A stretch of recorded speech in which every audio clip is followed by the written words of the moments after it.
ڕێوشۆنەکانی حکوومەتی عێراق و هەرێمی کوردستان بۆ ڕێگرتن لە بڵاوبوونەوەی ڤایرۆسی کۆرۆنا بەردەوامن. بازاڕەکان داخراون، پشکنینەکان بەردەوامن، ڕێوشۆنەکان تونتر کراونەتەوە.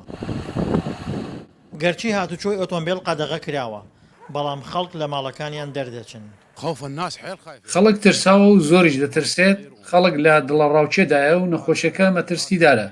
ئێمە وەکو خەڵک داوا لە لایەنە ئەمنی و تەندروستەکان دەکەین خەڵک پایبەند بکەن بۆ خۆپارێزی و تەندروستیان. لەسەر مەسەلەی نەخۆشی کۆرۆنا داواکارین لە خەڵک پابند بن بە ڕێنمایەکانی حکوومەتەوە لە ماڵی خۆیان دابنیشن. نەخۆشیەکان لەمانەوە لە ماڵ نەبێت کۆنتڕۆڵ ناکرێت. مانەوە چارەسەری نەخۆشیەکەیە. ئیشەڵا داواکارین لە خوای گەورە ئەم نەخۆشیە میلەتی عێراق لە باشوورەوە بۆ باکوور نەگرێتەوە.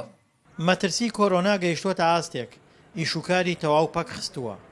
کاسبکارەکان هەمووان لە ماڵن، تەنها هێزە دەوڵەتەکان لەسەر جادەکان دەبیندرێن.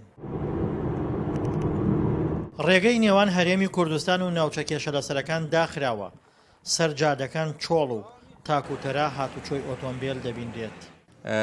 ئێمە وەکو کارمەندانی کۆڕک تلیکۆم لە زۆربەی شارەکان ئێشگریمانەیە بۆ ئەوەی بتوانین کە ئەو هاوڵاتیانەی کێشیان لە پەیوەندی یاخود